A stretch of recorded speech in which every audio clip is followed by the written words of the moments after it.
안녕하십니까. 벌써 3월입니다.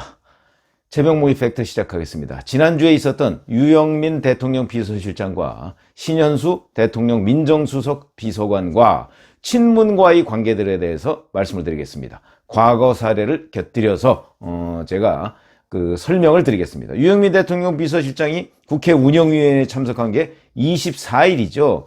거기에서 검찰개혁 속도조절론에 관해서 언급을 했습니다. 문재인 대통령이 검찰개혁 속도조절을 언급했는데 그거는 박범계 법무부 장관과 차 한잔을 하는 자리에서 얘기했다, 이런 식으로 이건 팩트다, 이렇게까지 얘기를 했습니다. 그랬더니 김태년 운영위원장이죠, 지금 민주당 원내대표입니다. 이 사람이 제동을 걸었습니다. 아니, 문 대통령 워딩이 속도조절 이렇게 말씀하신 거 아니잖아요 라고 얘기를 했습니다. 그러니까 유영민 비서실장이 그런 취지로 말씀하셨다. 그러니까 단어를 속도조절이라는 언급을 하지 않았지만 그런 취지로 얘기했다. 이러면 얘기 끝나는 거고요. 김태년 운영위원장이 거기서 시비를 걸 사항이 아닙니다. 왜냐하면 대통령 비서실장이라는 자리는 하루에도 몇 번씩 대통령을 보는 자리고요. 더군다나 문재인 대통령이 박범계 법무부 장관한테 그 얘기를 했을 때 그 자리에 배석을 했던 인물입니다. 아무리 바보라고 할지라도 그 부분에 그건 이런 뜻이다. 대통령과 가장 가까운 사람이, 아마 김정숙 여사 빼고서는 가장 가까운 사람이 대통령 비서실장일 겁니다. 그 사람이 확인을 했는데도 불구하고 거기에 대해서 당의 원내대표가 그런 워딩이 아니다. 워딩이 뭐가 중요합니까? 뜻이 중요한 것이죠. 문 대통령의 메시지가 속도 조절에 있다. 아마 김태년 원내대표도 그거 알았을 겁니다. 왜 그러냐? 바로 이틀 전이죠. 그 이틀 전에 박범계 법무부 장관이 그 얘기를 국회 법사위원회에 가서 얘기를 했습니다. 대통령이 뭐라고 얘기를 했느냐, 이런 당부 말씀이 있었다. 그러면서 올해는 수사권 개혁이 있었으니까 그에 대해서 안착하도록 하고, 그 다음에 반부패 수사 능력이 저하되는, 후퇴하는 일이 있어서는 안 되겠다는 당부의 말씀이 있었다, 이렇게 얘기했습니다. 자, 그러면 잘 기억해 보시죠. 수사권 개혁이 안착되도록, 이거는요, 여권 일각 강경파들이 주장하는 중대범죄수사청 이거 다시 만들겠다, 이걸 속도조절론이 아니고 저는 그거 하지 말라는 걸로 받아들였습니다. 왜냐하면 올해 1월 1일부터 검경 수사권 조정 문제가 지금 시행이 되고 있죠. 이제 2달 지났습니다. 자, 2달 지나는, 그러니까 이 말을 했을 때는 2달도 안 지났을 때죠. 이 시점에 안착 얘기를 하려면, 자, 지금도 변호사들이 이런 진술을 합니다. 도대체 이걸 검찰에 가지고 가서 얘기를 해야 되는 거야, 아니면 경찰에 가져가서 얘기하는 거야? 헷갈릴 정도다. 변호사도 헷갈릴진데 일반 국민들은 얼마나 헷갈리겠습니까? 더군다나 지금 검찰은 6대 범죄만 수사하도록 돼 있고 나머지는 경찰이 1차 수사 종결권을 가지고 있거든요. 이거 굉장히 어려운 얘기죠. 그러니까 실제 범죄를 저지른 사람은 물론이고 그걸 변호하는 변호사들도, 실제 경찰도 검찰도 다 아직 정착이 안 돼서 헷갈리고 있습니다. 이게 정착되고 문재인 대통령 말대로 안착이 되려면 아마 1년이 훨씬 더 걸릴 겁니다. 문재인 대통령 임기 1년 2개월 남았습니다.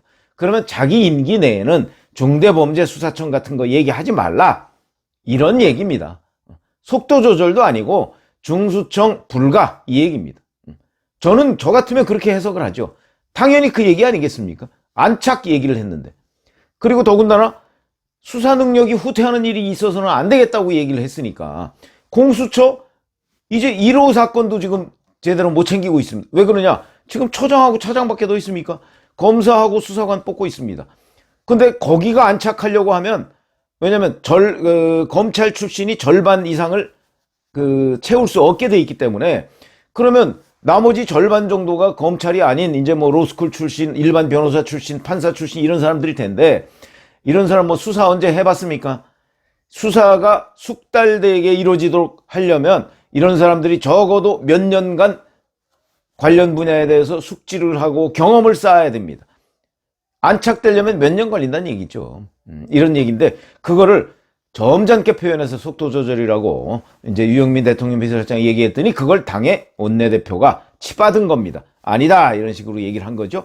사실관계도 틀릴 뿐더러 왜 이렇게 치받았을까? 그거를 이제 문 대통령에 대한 레임덕, 물론 그런 측면도 있죠. 저도 지금까지 그렇게 설명을 해왔고요. 그러나 거기에 또 다른 측면이 있다. 잠시 뒤에 말씀드리겠습니다. 자, 그리고 신현수 민정수석. 지인들한테 이렇게 얘기했답니다. 자, 정리가 되면, 아마 본인 사표가 수리되면 이런 얘기 모양입니다. 미국에 다녀오겠다. 후임이 정해지면 바로 그만둘 생각이다.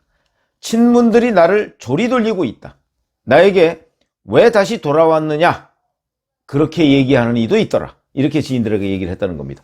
이 말 저는 사실일 거라고 믿습니다. 왜 그러냐? 과거에도 그런 일이 많았기 때문에. 그러면 왜 유영민 실장과 신현수 수석에 대해서 그 친문들이 이런 태도를 보일까? 간단하죠. 이 두 사람은 문재인 대통령과는 가까운 사람입니다. 문재인 대통령과 개인적으로 가까운 사람이고요.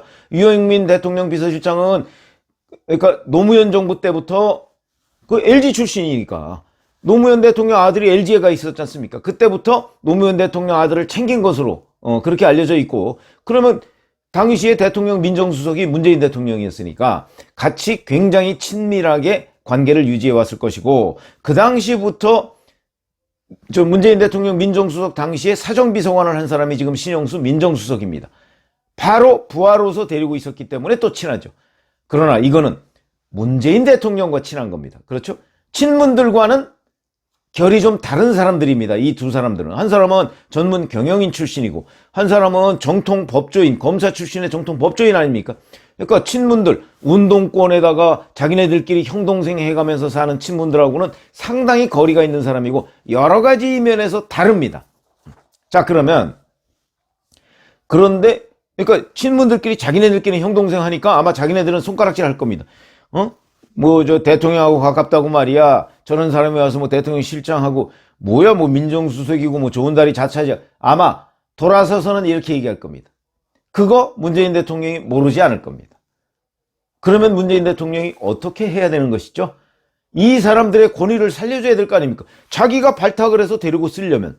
그래서 제가 과거에 그 김대중 대통령이 김중권 민주당 대표, 새천년 민주당이죠. 새천년 민주당 대표 최고위원, 이걸 그 김중권 대표는 그 직전에 청와대 대통령 비서실장 하다가 내려갔습니다. 얼마나 반발이 셌겠습니까? 더군다나 민정당 출신 아닙니까? 그런데 갑자기 DJ가 집권하자마자 김중권 씨를 대통령 비서실장으로 딱 데려가니까 그때 반발이 많았습니다. 그런데도 김대중 대통령이 이 반발을 무마할 힘이 김대중 대통령한테 있죠. 더군다나 정권 초기고, 그때는 뭐 50년 만에 정권 교체가 됐다 뭐 이래서 어찌 보면 서슬이 펄을 때였으니까. 그리고 뭐 그 당시에 새천년 민주당, 그때는 새정치국민회의 했었죠. 새정치국민회 의원들은 김대중 대통령을 뭐 거의 저 신처럼 모셨을 때니까, 저도 거기 때 출입기자였습니다. 그때 그랬을 때니까 뭐 당연하겠죠. 자, 그런데 김중권 대통령 비서실장, 이 사람을 새천년 민주당 대표로 한다니까 반발이 있었죠. 권노갑 회고록에 보면 그 반발을 무마하는데 자기도 심정적으로는 동의할 수가 없었지만 그 반발을 무마하는데 자기도 앞장섰다, 이런 식으로 얘기를 했습니다. 왜 그러냐? DJ의 뜻이기 때문에 이렇게 얘기한 것이죠. 그런데 당시에 동교동계나 아니면 DJ 계열이라고 하는, 동교동계는 우리가 흔히 동교동계라고 하면 DJ의 비서 출신들을 얘기하는 것이죠. 근데 그 사람들이 아닌 호남 출신이나 이런 사람들은 대개 그냥 DJ계 이렇게 얘기하고 있습니다. 이 DJ계들이 김중권 실장에 대해서 어떻게 생각하겠습니까? 김중권 대표에 대해서. 당연히 지금 유영민 비서실장이나 신현수 민정수석에 대해서 대하고 있는 태도보다 훨씬 더 반감이 셌습니다. 자기네들이 수십 년 동안 민주화 투쟁을 했다고 하는 그 상대방의 아주 중요한 보직을 했던 사람 아닙니까? 대통령, 노태우 대통령 시절에 정무수석까지 했던 사람입니다. 자, 이런 사람을 새천년 민주당의 대표다, 그것도 집권을 했는데, 집권해서 우리끼리 좀 자리 좀 나눠 가져야 되는데, 나의 형님이 해야 되는데, 이런 생각을 그 사람들이 왜 안 했겠습니까? 그걸 김대중 대통령은 알고 있었던 것이죠. 본인이 여러 차례 뭐 겪어보기도 하고 해보기도 했을 테니까. 그래서 김중권 대표한테 힘을 실어주기로 합니다. DJ는 그때 김중권 대표를 자기의 후계자로 내정할 생각이 있었습니다. 그러나 자기가 찍는다고 후계자로 내정하는 거 아닙니다. 김중권 대표가 그래서 그 이후에 DJ가 직접 김중건 대표를 불러서 김중건 대표가 뭐 출마 얘기를 했을 때, 그때가 2000년이죠. 그때 DJ가 김중건 대표한테 직접 그랬다는 거 아닙니까? 큰 뜻을 가지세요. 대권 출마하라는 얘기입니다. 그래서 김중건 대표가 대권 출마 쪽으로 그때부터 검토를 하기 시작했는데, 대표가 되자마자 노무현 당시 해양수사부 장관이죠. 해양수사부 장관이 같이 이렇게 대표랑 모이는 자리에서 들이받아 버렸습니다. 김중건 대표한테 민정당 출신이 다 들으라는 듯이 이렇게 모여서 밥 먹는 자리에서 민정당 출신이 여기 와서 대표한다고 들이받아 버렸습니다. 그 자리에 김중건 대표는 얼굴이 뻘개가지고 있었겠죠. 백전노장의 김대중 대통령의 비서실장 출신이라도 거기서 장관이 들이받는데 거기서 당황 안 할 사람이 어디 있겠습니까? 거기서 못 들은 척하고 회의를 주재했는데 나중에 김대중 대통령이 그 얘기를 들은 겁니다. 누가 얘기를 했든지 하여튼 들은 겁니다. 그래서 김대중 대통령이 노무현 장관을 불러서 별도로 김중건 대표한테 가서 당신이 사과하시오 라고 얘기를 해서 김중건 대표한테 노무현, 그 자존심 세다는 노무현 장관이 김중건 대표한테 가서 죄송하게 됐습니다 라고 사과를 했다는 겁니다. 이 사실이 알려지면서 김중건 대표는 당에 대한 장악력을 높이게 됩니다. 물론 돌아서서는 안 그럴지 면종복배할지는 모르겠으나 적어도 김중건 대표 앞에서 그때부터 노골적으로 민정당 출신이 여기 와서 대표한다고 뭐 이런 얘기는 나오지 않았습니다. 자, 바로 이겁니다. 그리고 가끔 대통령이 김중건 대표한테 전화를 합니다. 김중건 대표가 회의하는 와중에 대통령 전화를 받습니다. 그걸 보고 당 사람들은 무엇을 느꼈을까요? 야, 우리 대표가 대통령의 엄청난 신뢰를 받고 있구나. 그럼 실제 무슨 얘기했느냐? 별 얘기 안 했답니다.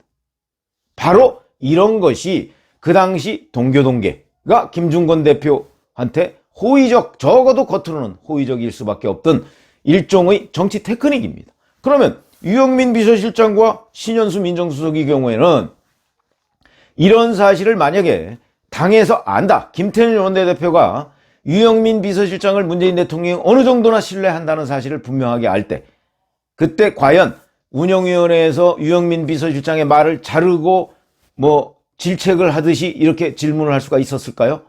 아무리 레임덕이지만 불가능합니다. 그렇기 때문에 제가 지금 말씀드리는 내용은 바로 유영민 비서실장과 신현수 민정수석이 조리돌림을 당하고 이런 식으로 국회에 가서 수모를 당하고 하는데 상당한 원인은 레임덕, 문재인 대통령의 레임덕 플러스 더 근본적인 원인은 문재인 대통령이 아직도 이 사람들에 대한 신뢰를 다른 사람한테 보여준 게 없다. 그러니까 관리 능력의 부재다. 이렇게 말씀을 드리는 겁니다.